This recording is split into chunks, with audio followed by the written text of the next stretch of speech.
Welcome to Leadership in Tech, a bi-weekly podcast series on software engineering and product development.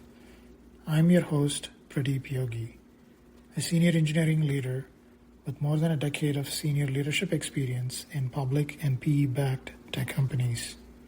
The views expressed by me or my guests are not the views of my employer or those of my guests' employers. Take a listen, share, subscribe, and comment.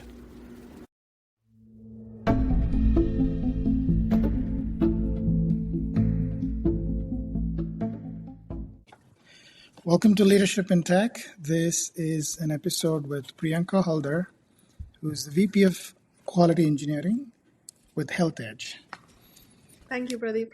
I'm Priyanka. I am the VP of QA in HealthEdge. I have almost 18 plus years of experience doing quality engineering. Started my career back in India with Accenture, moved on to Dell R&D, and then I came here, did my Master of Science, Computer Science.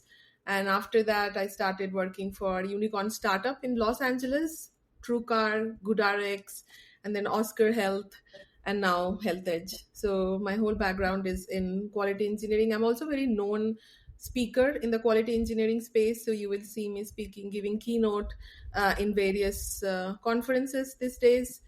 What else? In my personal life, I'm mother of two beautiful daughters. Yeah, that's pretty much about me. That's fantastic. So that leads me right to that question of how did you accomplish the influence that you have in the industry, right? I've seen your growth over the last, say, 8 or 10 years. And just tell us briefly, how the whole journey started in terms of going into a leadership role, and then how you started, getting to meetups and speaking at meetups and other keynotes. Sure. So I guess the leadership journey started in US when I started in my first company, TrueCar. I worked there for 4 years and it was pretty organic journey. Started as a QA engineer and then got promoted to different title. And I ended with a leadership role where I was leading their brand new mobile application release and deployments right there. I think leadership comes very naturally. It's a very inbuilt nature. I'm very outgoing, outspoken, social, and I am that one person in the room who will ask the tough questions. No one wants to raise their hand, but I think from kindergarten I was the girl who will raise the hand and ask questions. So it comes super naturally. I think the next big thing happened was I was on my maternity leave, almost at the 4 years of TrueCar, and I was actually thinking not to go back to work. And my husband Shantanu, he has worked with you. He's like, Priyanka, you are not the material who can sit at home, so don't even think about that. Either look for a new job or go back, and if you don't like it, you don't have to do it. And out of the blue, I got a director of quality engineering role, like an interview. And I'm always with the mindset, what will happen worst? They will say no to me. But I am not the person who will say, oh, I have never been a director. How will I do that? Right role. So I went ahead and gave the interview. It worked out. So from senior QA engineer, I directly jumped onto director of quality. It was a pre-seed startup, but still, because I was the head of the QA, I had the liberty to do everything from designing to vendor selections. It was a great experience for 8 months. They unfortunately ran out of money at that point. And in that company, I was actually talking to a colleague, and she came and told, there is a really good startup in Los Angeles called Heal. They send doctor to your house. And I'm like, let me check it out. My kid was sick. I checked it out, the app, and it was so smooth of experience. I actually reached out to the CEO, Nick Desai, on LinkedIn. And I wrote a note saying, Nick, I love your app. I'm in quality engineering space. If you ever need somebody like me, I would be happy to interview for your company. And the next thing is, he's like, we have a role. Why don't you come and interview? I don't know, stars were aligned, right? So again, I interviewed, and I got the role for head of quality at his company. And it from there on, it was just upward and onward, because again, I worked with a couple of the biggest, best leaders. Our CTO was from Amazon. And then there was one more VP of engineering, Bhavini Sonaji. She was from Microsoft, a very big time she had spent in Microsoft. So it was amazing. And there I met my, like, I hired architect, QA architect, Vahan Melikan, another game changing for my career because he knew the best implementation. So again, I spent there for 2 years, moved on to GoodRx, another unicorn startup, built a very good team. And like the implementation we did there is industry known. Till in various vendors, you will see my articles there. Like we used to run 2.5 million tests Wow. in a given month. Yeah. And with 99% stability, like it's unheard of. So that's the point where I started getting engaged in meetup and talking, right? So during GoodRx, we did something like extraordinary when it came to automation engineering, right? So, and then I thought, like, why don't I not try to tell that story, what we have done? Because a lot of the podcast and a lot of the webinar, you just see people are pitching about a product. There is Mhm. no real implementation that they talk about. So I thought, like, why don't I go and I tell the story, like how we did it, right? And my first talk name was Taming Your Dragon. It's after a movie, kids movie. Yeah, and I still remember, like, I think I did a very good job. I still remember talking to Vahan, going to office one day, that either I'm going to be super successful in talk or it will be a super flop. Let me just take a stand, like how I do it. So again, I did the same talk first in a LA meetup that we actually conducted in GoodRx with the local meetup group, and a lot of people came. So there first, then I did it in San Francisco for Browser Stack, another meetup, and then directly went to New York for a conference and I gave the same talk, and it became so popular. I actually that year gave the same talk, I think around 14, 15 times in a various, like all over the US. I went to Texas, I went to yeah, Austin, Texas, I went to Chicago. I remember giving the talk to all over. It was so popular. So that's how my journey started. And like as I went ahead and I gave more and more talk, like then I got started getting invitation for a keynote as well. And last year I did, I think, one of the best keynote that I have done, where I compared quality engineering with Disney characters and stories, and it was pretty famous as well. Like it was hilarious when I compared some of the actual thing that happened in software world with Disney stories. So that's how it started, and I'm glad that people like my storytelling capability. And again, similar thing, this opportunities gave me the role of advisor. My work in the past, that's how I'm known in the industry. That's amazing. I didn't have the backstory on this, so I just watched it as a external person seeing your growth on LinkedIn. So it was really very insightful. Now, this series of talks that you did, going to different cities, was that like a QA interest group, or like what was it? There are various QA testing conferences. Yeah, so one was for leadership.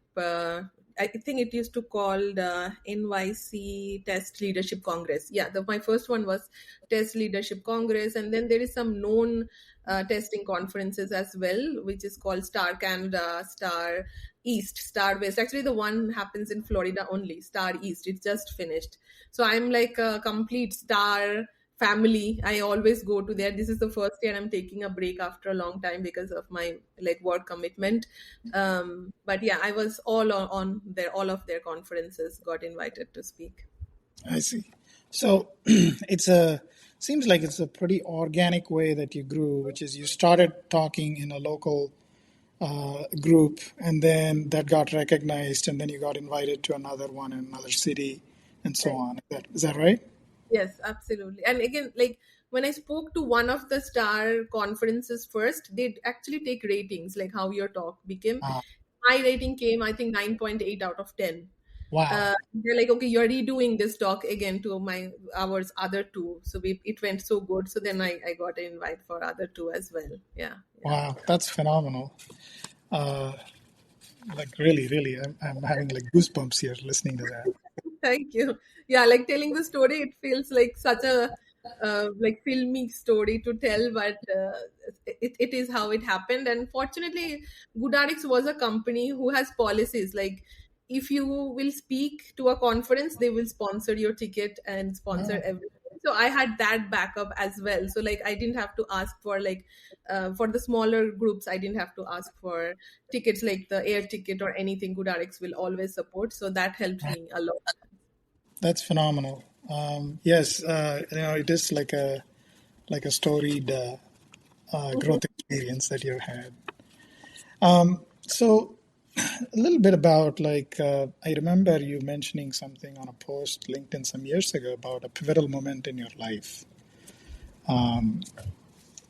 Could you briefly touch upon that? I mean, you already said that you have been like the kid in kindergarten that would raise her hand and ask the tough questions. So you already had that in you, but how Right. did this event actually, I guess, bring that to fore or make it bigger? True. So I think it was my final year of my bachelor degree, and my father became very sick. He went into coma for a couple of months. And again, I was in my final year, and my dad used to deal with all the financial. I knew a little bit about it. So then my mom, she's a housewife, so she followed on me that on this particular journey that okay, Priyanka, like you have to figure out like how we will be paying his hospital bills, what we need to do with the finances, and how we will be managing it when your father is in hospital. And I think I pretty naturally, again, organically took this over. I do have a sister who is 5 years elder to me, but somehow again, I in the family people rely on me a lot. Maybe I'm the kid who always raise hands to do different things. That's why I think in that moment I had to decide like how I'm gonna arrange that big amount of money to save my father and pay the hospital bills. And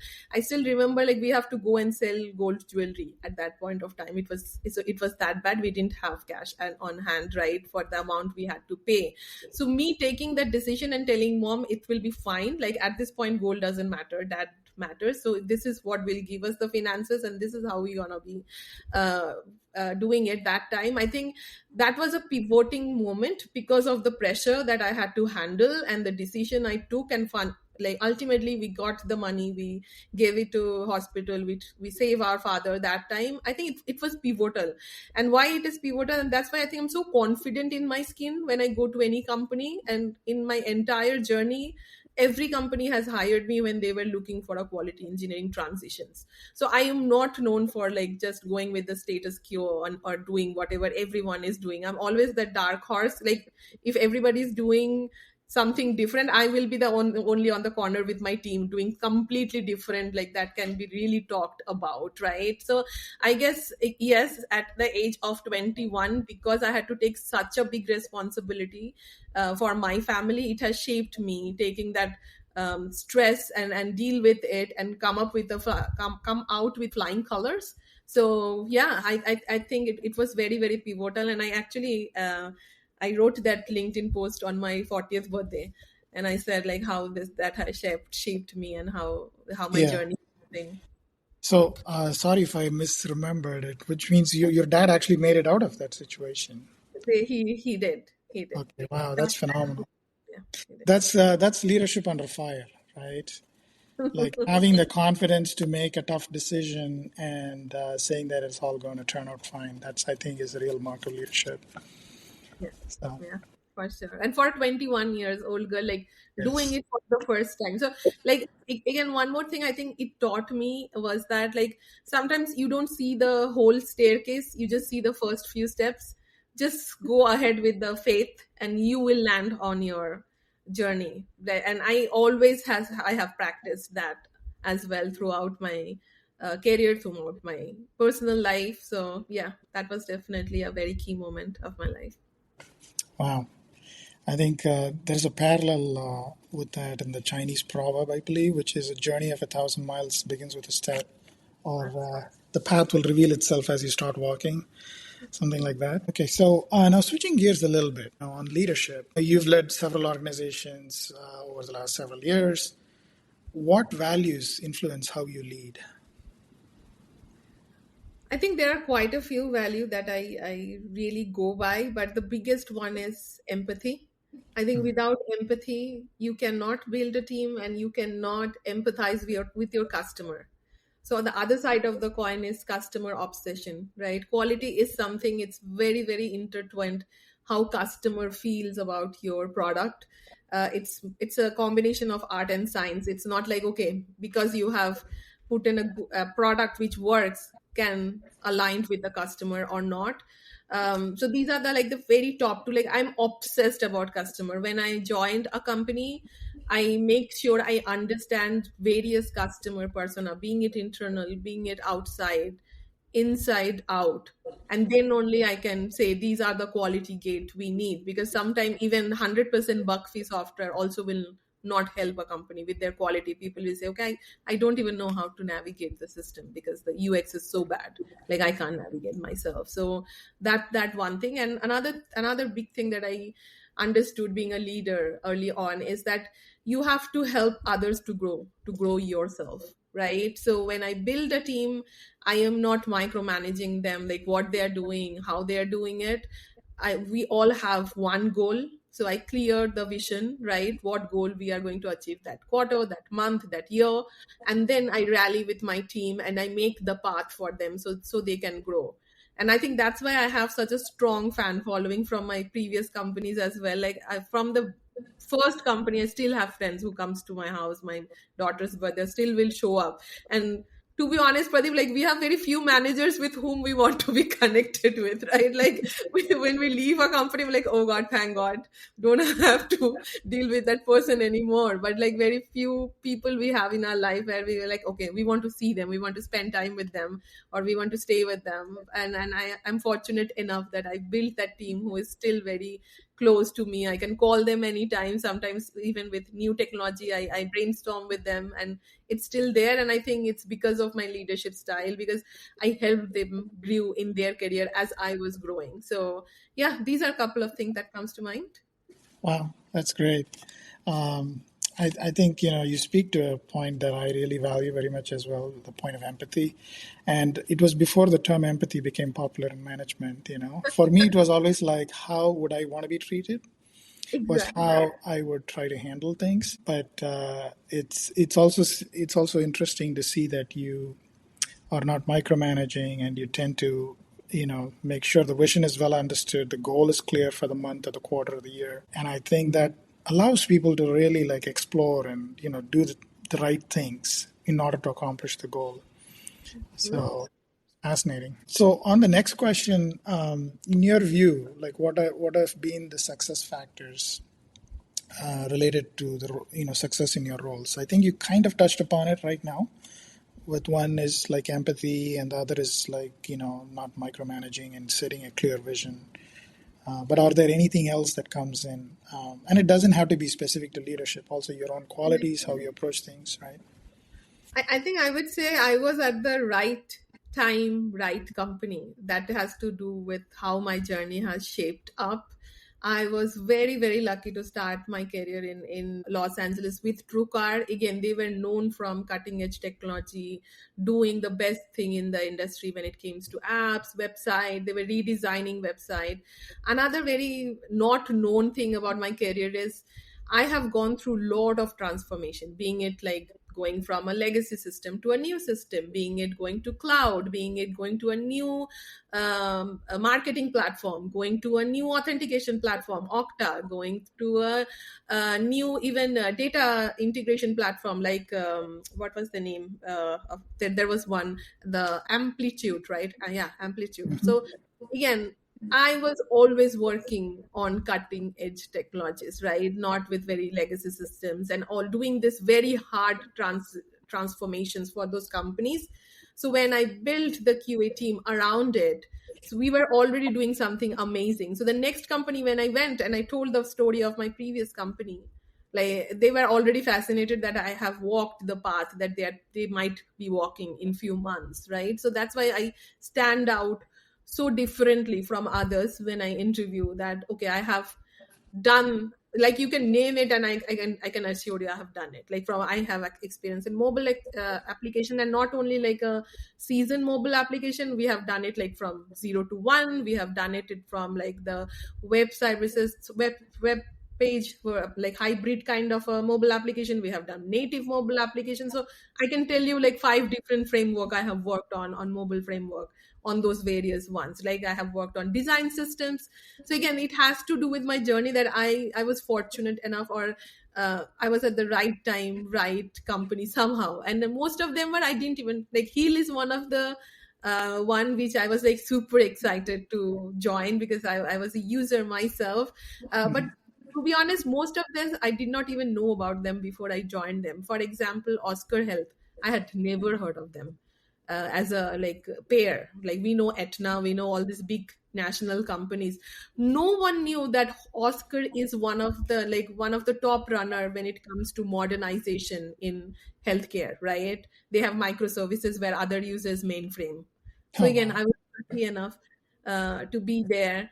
And I'll tell you a story about Oscar. So after GoodRx, I actually left GoodRx as a agile delivery lead, right? So, and after that, I was like, okay, I have done quality enough. Let me try something different. Maybe this time I want to be operations or something else like product operations, because that also comes pretty naturally doing quality, right?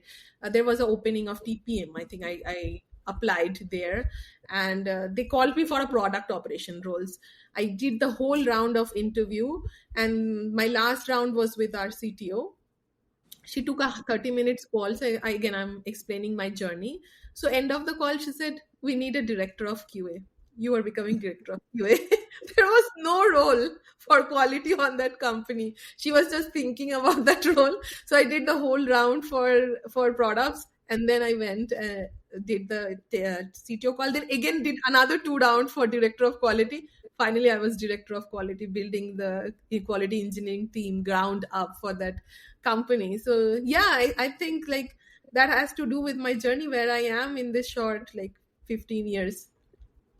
Nice. A lot of factors have come together, right? I think you mentioned very rightly that you are at the right place at the right time, but you also were the kind of person that could take advantage of that situation or what was presented, right? So there are two key components, right? One is the environment, but also yourself as to how you bring yourself, how you present yourself, and so on. So I find this very insightful and fascinating, and I hope our listeners and viewers also, have some really good takeaways in terms of career growth. So now, having managed in multiple places, built multiple QA organizations ground up, and you probably reported to several leaders, right? Are there like any myths about management that you have uncovered? That's a tough question. Even Yeah, if I don't know if I want to say it on a podcast. understood. No, I think I will tell you a funny story about myself. So when I used to be a QA engineer, I used to look at the managers and VPs, and I would say, "What a life! Must be so cool. You don't have to do much. Look at some Excel sheet and just tell people what to do." And I am the one who is doing all the work with this many devices, this many browsers. I'm killing myself to get this done. Then I became manager, and I started building team, and I was like, I was hardly sleeping.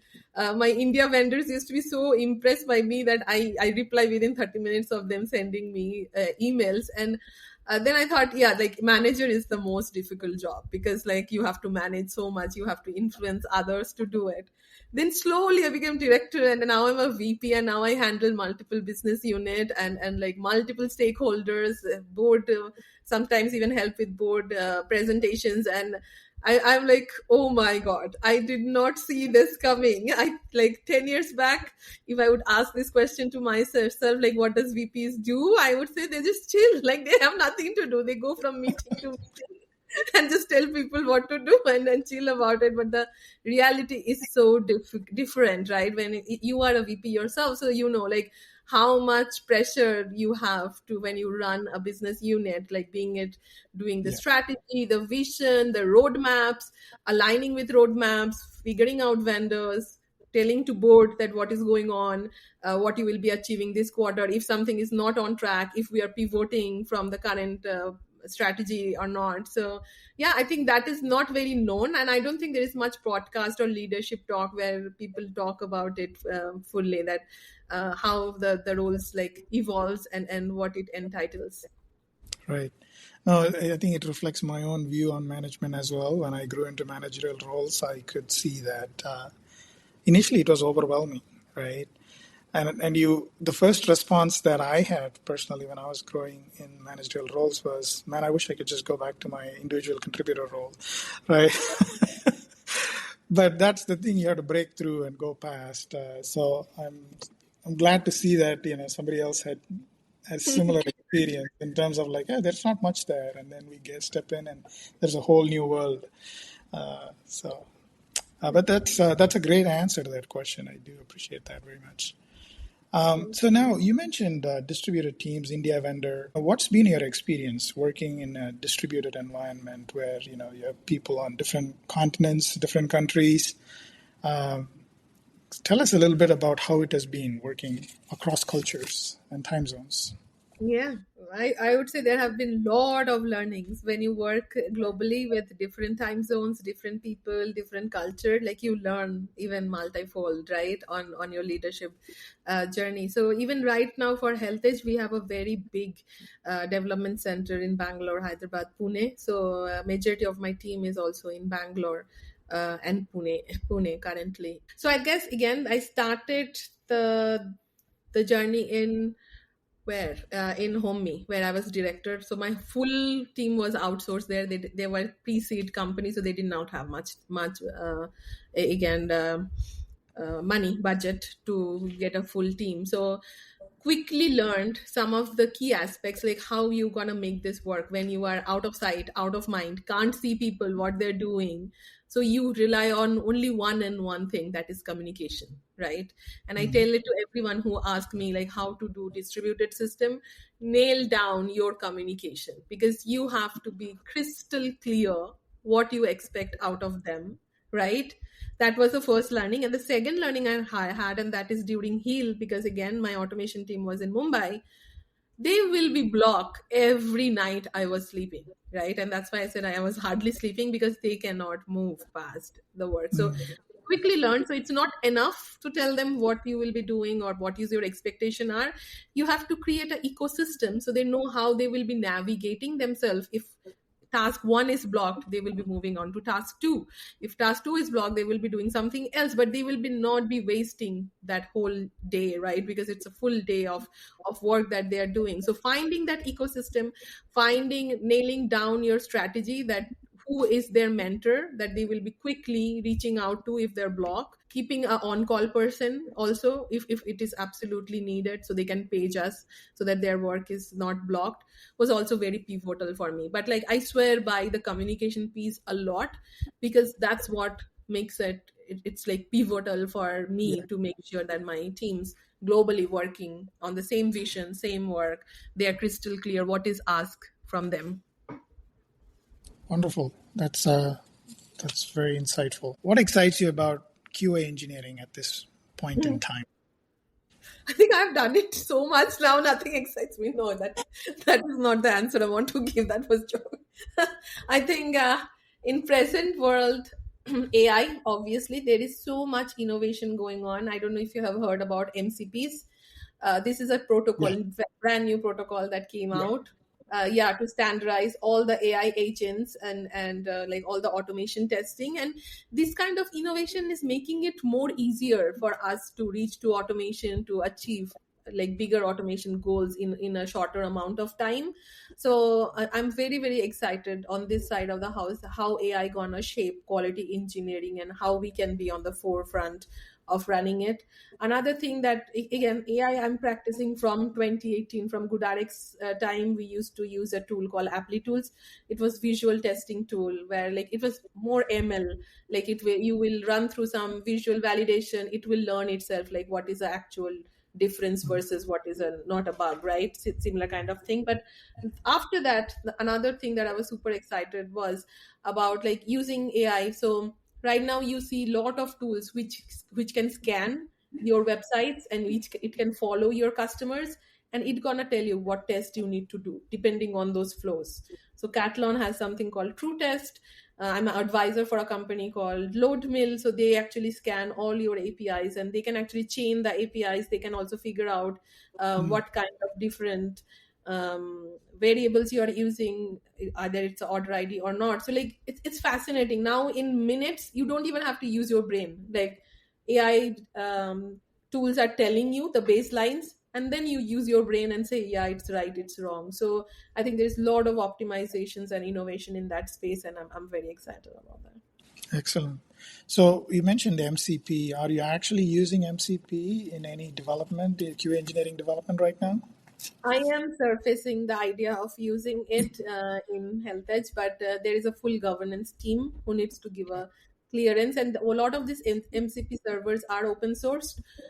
We work in health tech, right? So it's not easy to choose a MCP server that can, and like when you are using them, you have to actually, let's say you're automating a task of reading all your emails from Gmail. You have to actually share your password and email ID with them. I'm just giving an example, so just think of that in context of our applications. We are claim processing system. So we have HIPAA, we have like people's very personal information on those claims.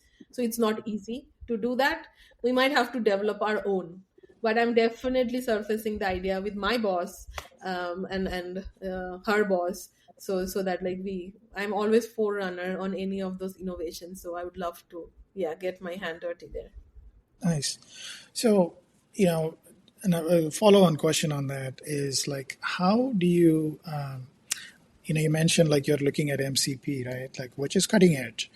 So, like, what part of your day or week is spent looking at, hey, how do I take this to the next level, to the future, apply new things, versus very operationally focused about, how the tests are running, how the metrics are looking, and what's creating trouble in terms of workflow and results and stuff. Can you just briefly shed light on that? Yeah, I think that goes back to a question how I manage my day and how I accomplish so many things. To be truly giving this answer, I don't know how I do it. I just do it. I think I am a very unique person, like who will be listening to a podcast at the same time cooking and might be trying to get a dumbbell and do like get some workout at the same time, kind of a crazy girl.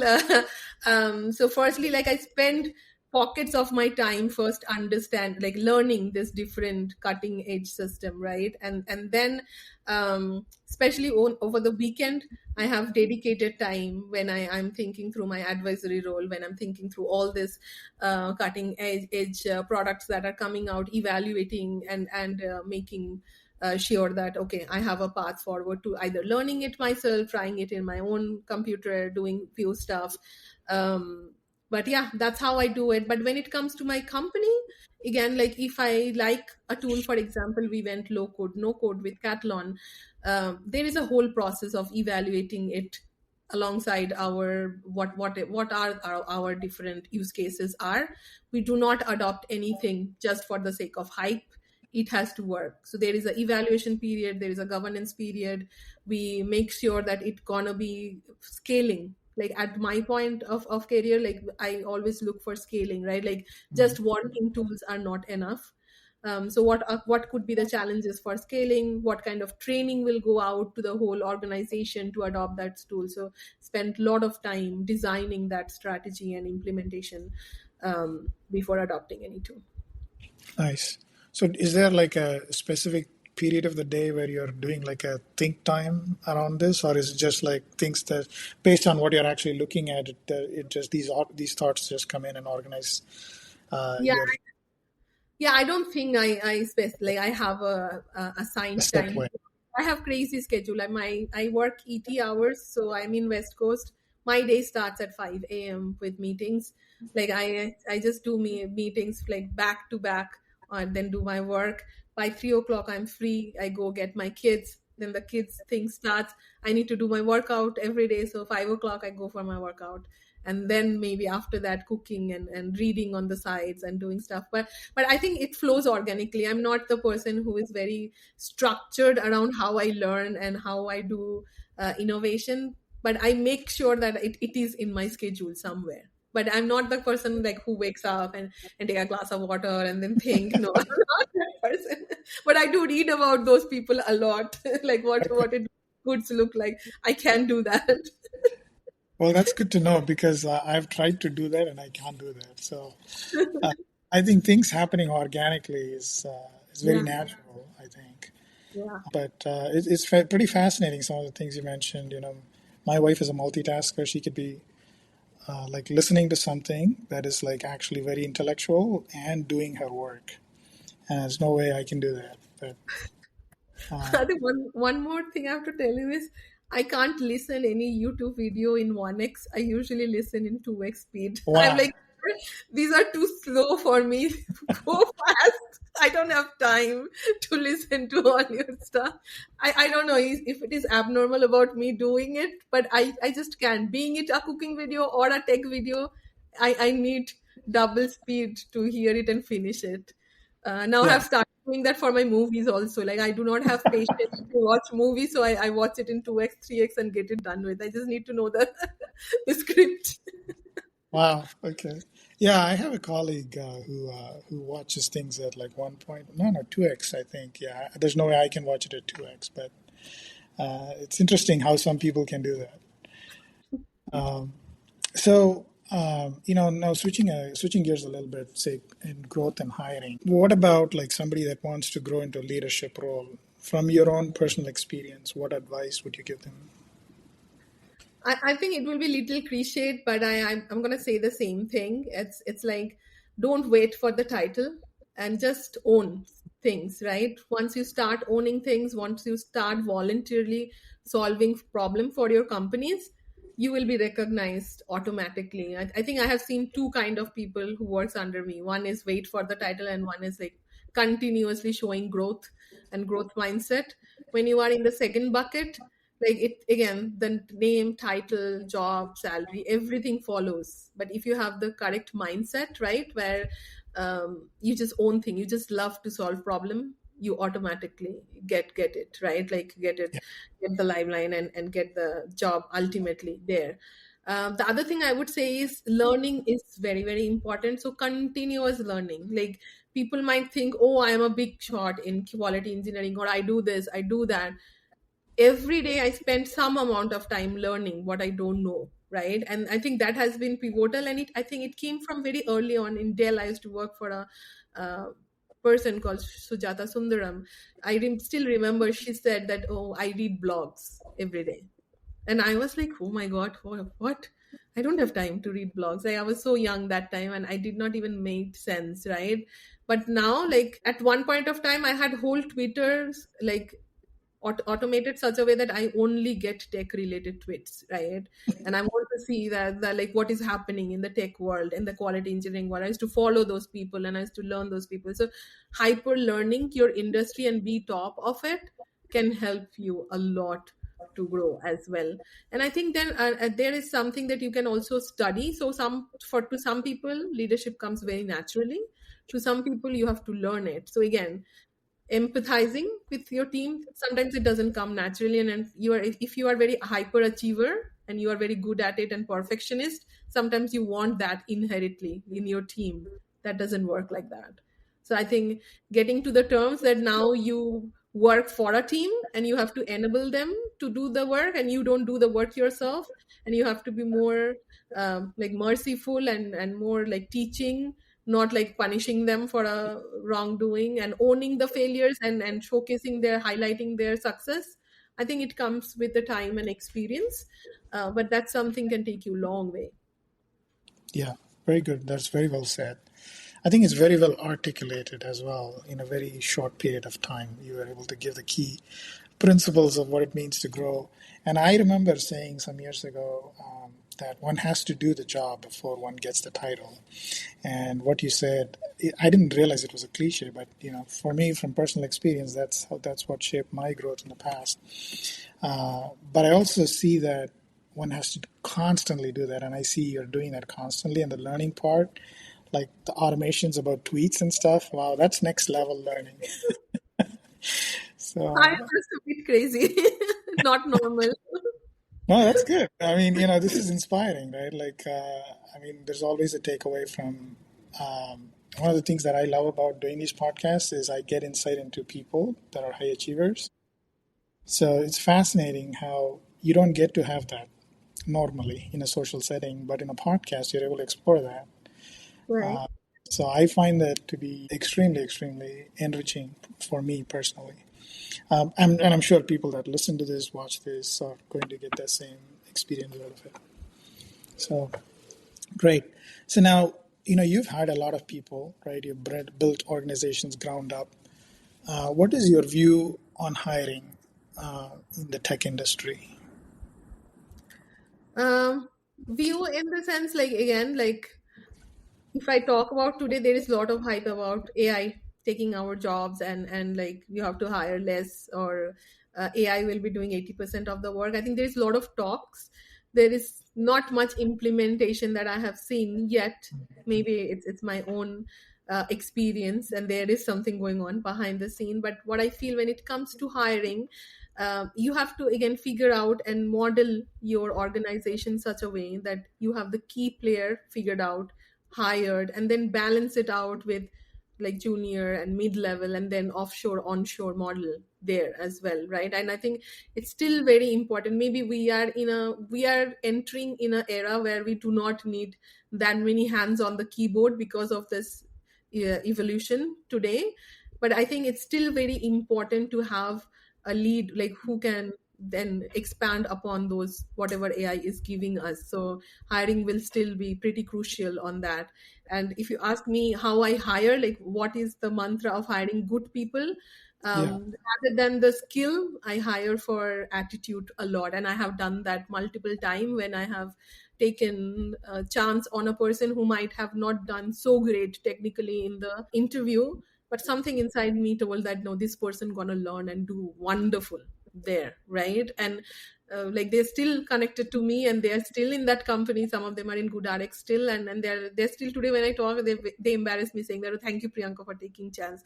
And I'm like, nothing like that. But again, I think it's a art and science again, where like there is um, no black and white thing that okay, some person who is doing great in technical rounds gonna be a great player in the team. So balancing out the culture, the aptitude of learning, and the technical ability is that what makes a great team. And I focus on all of them. That's very remarkable, really, because I think one of the things that when you look at how hiring has, at least when you look at job postings, right, it's just a laundry list of like things that people want, right? Unicorn. Yeah, like yeah, unicorn, right? Non-existent unicorn. And we have so much unemployment and we have so much open jobs. Of course, there's never going to be a one-to-one correspondence to open jobs to unemployment, but it's just unfortunate to see like roles being open for like months sometimes, right? And I think what you say resonates with me personally. Hiring for aptitude and attitude, and also like what do they know well from what they worked on, right? They may not know something that is needed for the job, but if they have demonstrated competence in something in the past, and you can sense that, so this is where that intuition or like having a Right. the human Right. touch, right, comes in, and some of these people end up being great hires, right, and even promoting people, right, like sometimes Mhm. you know that this person will work out great when you promote them, Right. and then it turns out that way. So yeah, I just wish that the hiring industry or generally tech industry had a better hiring process. Maybe AI can help here, right, where instead of these big laundry list of things, we get a better interaction going. So I think sometimes they have to do little bit of more practicality as well. Like I see a lot of time it's like very cookie cutter process that companies follows, that like that is my own experience have been as well, right? Do lead code, anybody can perfect lead code. Like if I'm unemployed and I'm writing code like 8 hours a day or 10 hours a day, I will be mastering that. Does yeah, not tell you that guy can actually implement a code in a real world, right? So one thing that I did for my companies is that doing a small project with the person, right? Like we would send them a website and tell them, hey, why don't you show how you think about the framework, how you will automate, and just maybe log in. That is also fine, but I want to see a very thought out process. Like you're not like dirty scripting. And that has helped us a lot finding like really good people in the industry. lovely. I've done some of those things as well. This is I wouldn't say these are hacks, but I think these should become mainstream, right? Where you're not using these cookie cutter methods of hiring, but actually are being a little more nuanced about how you test and evaluate and hire. Exactly.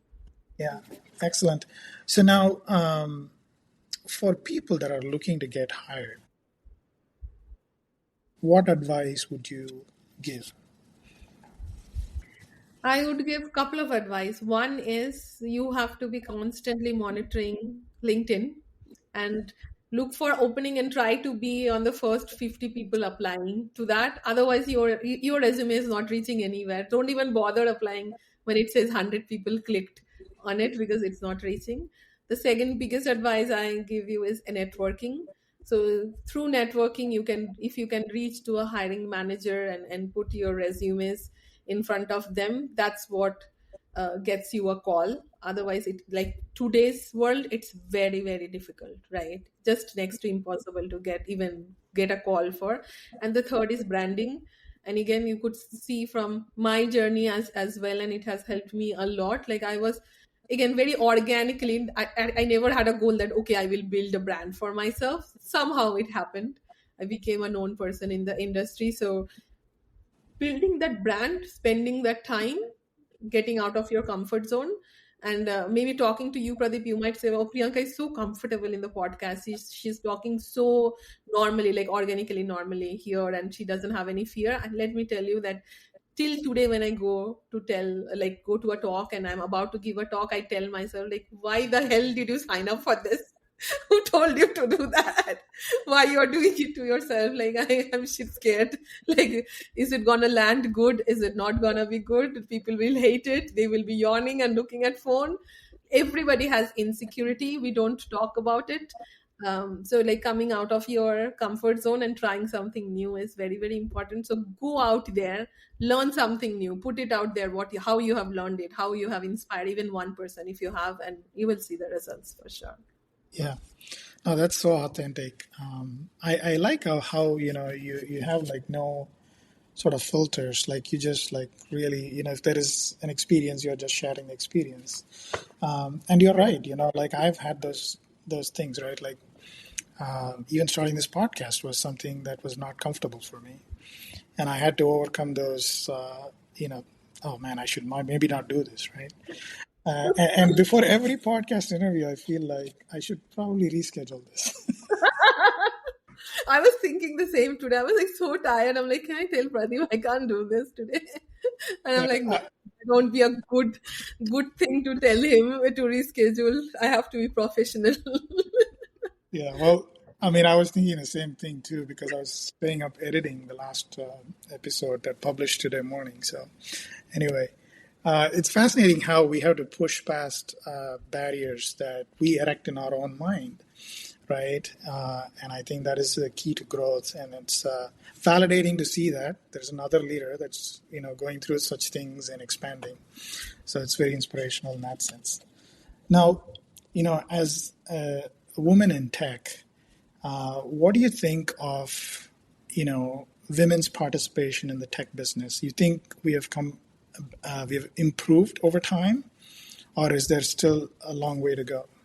Yeah, a long, long way to go. I'm still the only in lot of the meetings, lot of the presentations, lot of the rooms, and now I actually evangelize being in a organization called CTOs.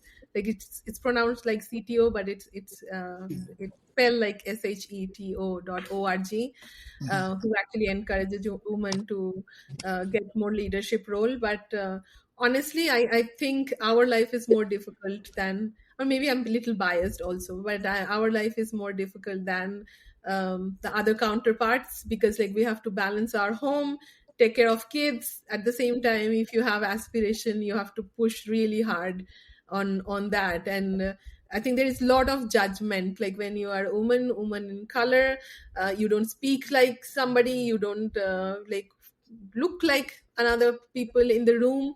You have so much more to prove in the industry, right? And again, if you have taken a break in between for your family or your kids, then that's another stigma that comes along with it.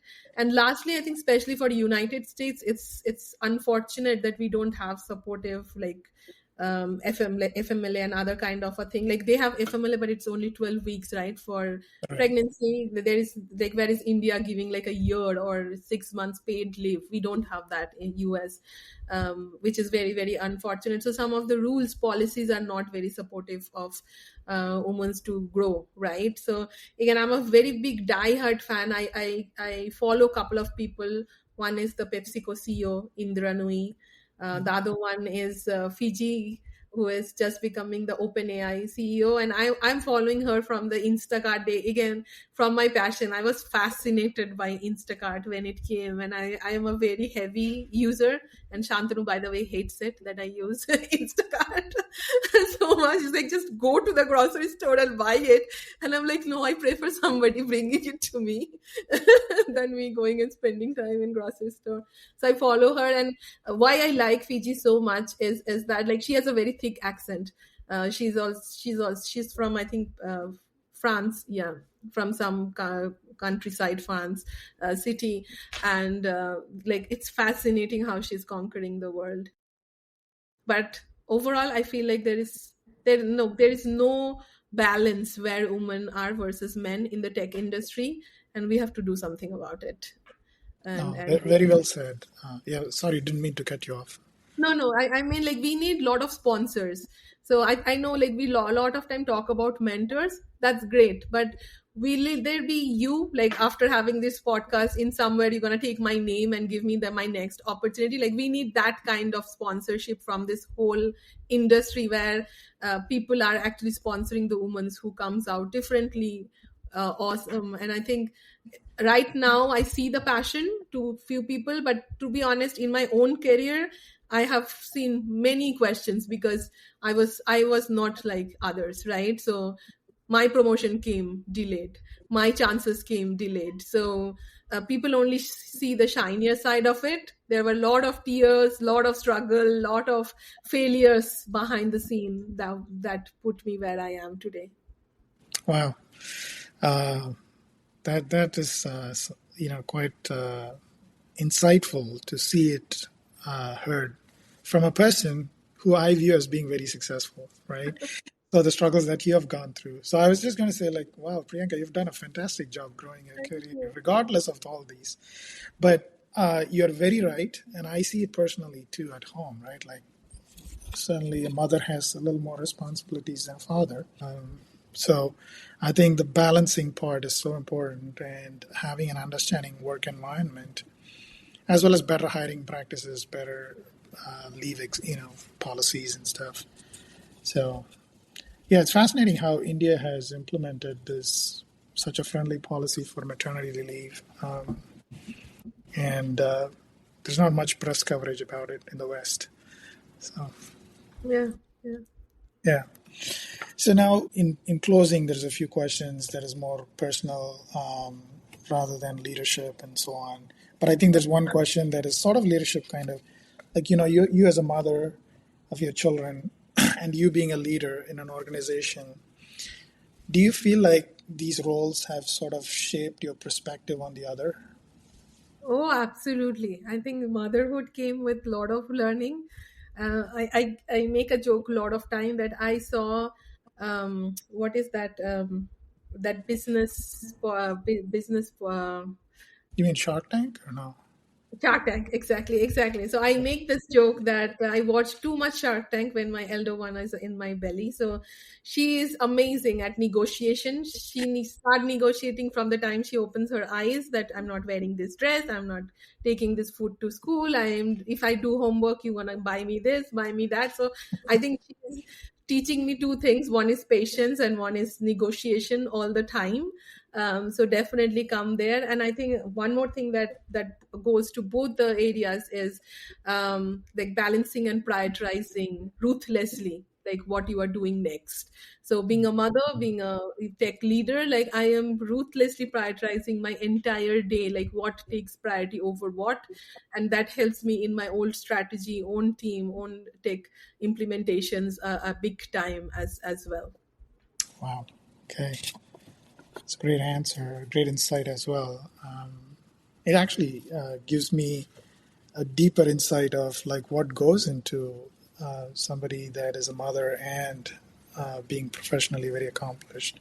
I mean, I had an insight of that just watching my wife, but it's also interesting to see that in the tech industry, it gets all the more demanding, right? Because of the timelines and distributed nature of work and so on. So thanks for that. Um, Now, in terms of your skills outside of tech, do you have any skills or interests that perhaps has helped you grow as an engineer or as an engineering leader?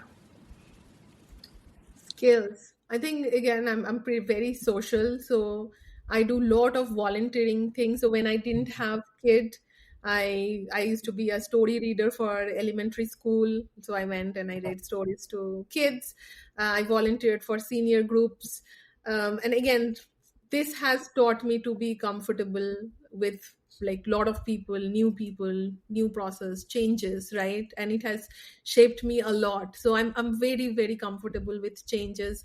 I'm very comfortable with going out talking to customers. Like people will like as at a leadership level again, and being in quality, I deal with customers a lot, right? And I think something has to do with my this side hustle where I always kept myself busy with my volunteering work. That has definitely shaped my leadership journey for sure. Wow, that is fascinating. You know, I myself have taken on volunteering roles more recently, like the last couple of years, and I found that it is very rewarding one, and also grows you as a human being, right? So it's fantastic. Now, when did this volunteering start? Have you done that from a very early age, or was it more recent? Yeah, I think from like when I came to US again, like it's a very daunting change when you leave India, come to US, you have nobody, no family, like other than your husband. Like there is no nobody here other than friends. Like how much can you do with that? So like I picked up a lot of hobbies. So one of them were volunteering, and I would just go and do it. I did it during my master's as well. I used to volunteer in one of their IT departments there, working with them for no pay. I did this for one semester. Then when I joined TrueCar, they used to have a lot of volunteering opportunities. Still, HealthEdge has like 16 hours of volunteer opportunity. So there is a food packing that happened in Santa Monica every December for people in need. So I just love going there, doing the food packing for people. Back when I was in GoodRx, I was doing that. Before that, for TrueCar also, like this reading for kids, food packing. So again, I think because I was in a companies who also prioritized volunteering work, so it came very naturally that I started doing that side by side, and I still continue to do that. Till today, like though I still have two kids now, and I don't have much time. I make sure once in a year at least I spend time volunteering. Wow, that's great. Um, Now, you know, if you weren't in tech, what completely different career would you have pursued and why? Gosh, that's a tough question. Oh, I wanted to be a air hostess. I have to tell you that. So when I was a kid, like, and again, me and Shantanu met very early. I was just 16 when we met and fall in love. And that time I was like, okay, I'm a very middle class girl. I can't afford a air ticket. So my goal was to become an air hostess so that I can travel the world. Shantanu came in my life and he said, always look for a moon. If you fall, you will fall among the stars. And he said go do computer science, and I just picked up and did that. And then he was in testing. That's how I was like, I need to be like Shantanu. I always followed him. Fortunately I got that as my role in Accenture, and I went from there. But I think if Shantanu would have not been in my life, I would have been an air hostess, tired of giving food and stuff to people in an airplane, getting bored, doing my work. So that's what Yeah, it. that's fascinating. It's also very true what a life partner can bring to you, right? It is just an idea, it's just a concept, but it shapes a whole life forward from there. So that is fascinating. Now, is there a question you wish I had asked you today? Yeah, I think you could have asked me something more about my failures. Again, lot of people only see the success and how I have become VP and all. Let me tell you that there were cases where I had to leave a team for scenarios where I didn't wanted to leave, but it was the circumstances that I had to move on and take my next job. And I cried leaving that team. Heal was one of them. Like it was obviously my decision to move on to GoodRx, but like when I left that team, I still remember they did a farewell party for me, and I cried in that party, similar to GoodRx. So like every goodbye was very painful for me when I moved on to other one. People don't see that pain. They just see the success on it. So I'm going to tell your viewer through this podcast that when you follow a leader, yeah, it's always shiny that, okay, they are where they are. But trust me, there is lot more failures than success behind the scene that has shaped them to be there.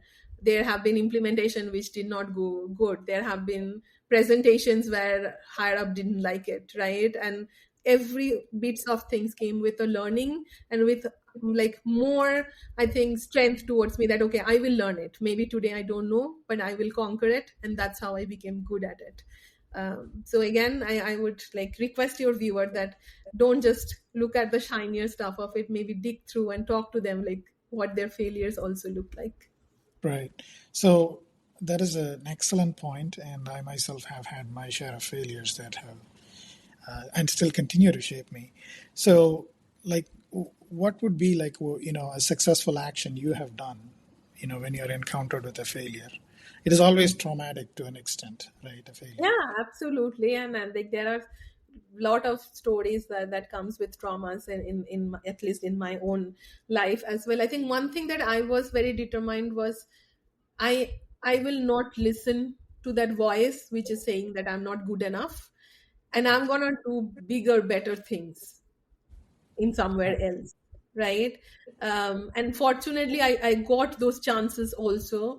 And again, I have a excellent life partner who always supported me. I would be truthful that like in cases I have questioned myself, like, am I good enough, am I worthy enough to even start this job though I'm getting it? And always he will come in, like Shantanu will come in and Shantanu will say, go and try it out. If you fail, you fail. There's none, like there's no shame in that, but like not trying is not an option. So Mm, that has helped me a lot, taking chances. And because he was so hooked onto one job, right, for 13 years, and he did not take these chances in his career, I got to do my journeys, like working for startup, for volatile company, for pre-seed, for series A, and I went on and on and on my journey to like learn from all the other. But he was the rock behind the scene, giving me that path to do and to travel. right. That is fantastic. I know Shantanu, and I've seen him do an MBA Oh gosh, those uh, days. while he was working, right? So Yeah. I think it took tremendous persistence to do both. Yeah, he's a great guy. So I think you both make a good team. Looks like, right, from the results that you guys have accomplished both in your personal and professional lives. So that's it's very important to have a very supportive partner. And you said he's like the rock, right? I think that's so key, and I think we all can take that as a plus, right? Those of us that are in a stable relationship can fall back on that when things don't go so right professionally, and then we are able to bounce back because we have that force that keeps us going, or just the intention that hey, you can do it, you can do something else, etc. Yeah. So I can do these things better, bigger in a company which needs it. And I think that has like always shaped up there. I think one thing I want to add here is that I did not touch upon is like Indra Nooyi say that it takes a village, right, to bring up your kids, to be successful. And it's so true. And again, if people look at my success, I was able to do a lot of this conference in 2019, 2018 because my mom was here from India for a whole year supporting my kids, and then Shantanu is always there supporting the kids, right? So then I get to go out to all these conferences throughout the United States and do it, leaving my two little kid at home with him. So again, you need a village and you need to build that ecosystem around you.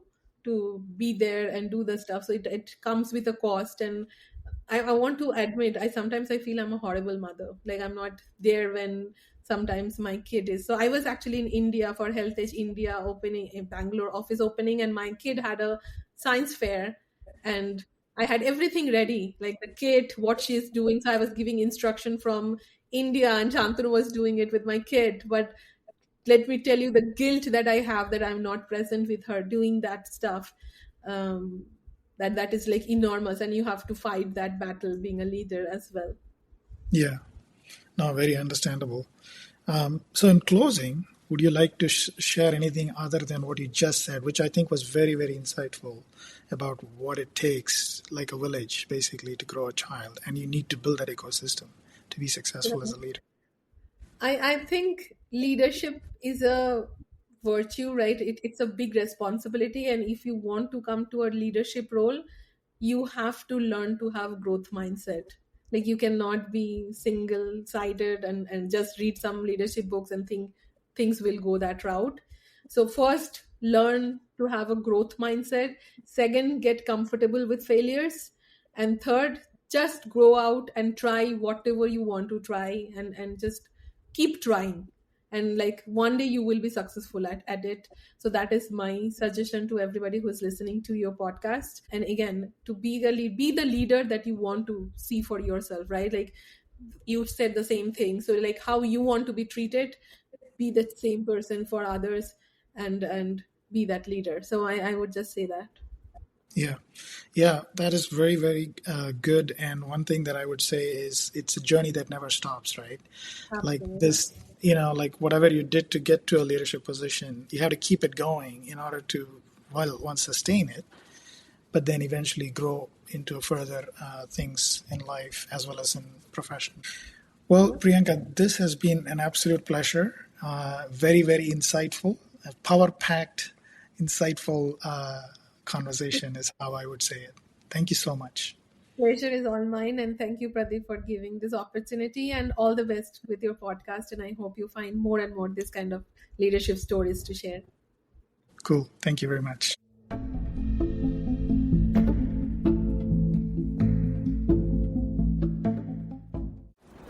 Thank you for listening. I hope you found this episode insightful. Join me for the next episode in 2 weeks where I interview another guest.